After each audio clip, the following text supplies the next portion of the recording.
avoir des clubs mixtes d'une surface comprise entre 500 m² et 1000 m². On va y retrouver toutes les activités qu'on doit trouver dans un club de fitness, activités cardio-training, activités de musculation, espace court collectif, activités détente avec sauna, piscine, hammam. Donc là on est sur l'historique de l'enseigne, riche de 25 ans d'expérience. On a l'objectif de développer nos enseignes et le développement va se faire fonction de la situation géographique de notre candidat.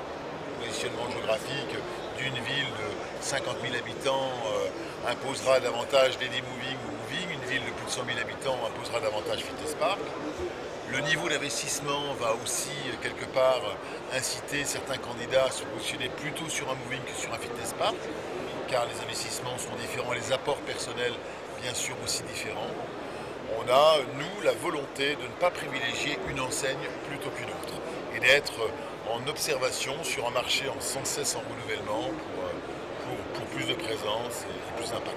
Le profil de nos candidats va bien sûr être différent en fonction de nos trois métiers.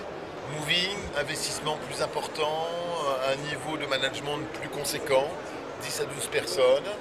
C'est un projet familial, c'est un couple, une association d'amis qui se lance effectivement dans ce type de projet. Le métier, c'est notre domaine depuis 25 ans. Les process commerciaux sont les mêmes. On vend de l'abonnement, on vend des prestations, on communique, on capte le client par des méthodes de marketing très adaptées à nos 4 enseignes. Donc nos consultants, notre équipe d'accompagnateurs a une formation commune aux 4 enseignes.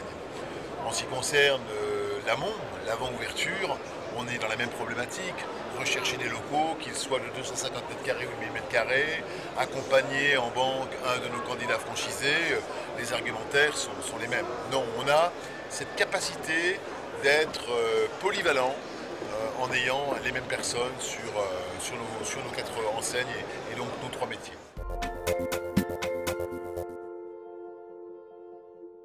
Une formation du manager aux méthodes de vente, une formation du manager aux produits, une formation des équipes, elles aussi aux produits, avant l'ouverture, pendant l'ouverture, en restant aux côtés de nos franchisés le temps qu'il faut pour que le club parte sur les meilleures bases possibles, et de manière régulière et récurrente tout au long du contrat de franchise ou de licence qui dure 7 ans par de la formation continue, des réunions régionales systématiques, des universités d'été et d'hiver où on leur parle de sujets et de formation. Donc on a cette obligation, c'est je pense la base même de l'assistance d'un franchiseur à ses franchisés.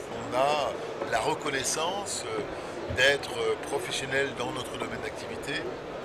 Je crois que les candidats spontanément vont vers des enseignes aussi importantes soient-elles, à forte notoriété, parce qu'elles sont a priori certaines qu'elles bénéficieront du meilleur encadrement possible. Et en matière de franchising, on est confronté à cela, c'est-à-dire à être le mieux accompagné possible.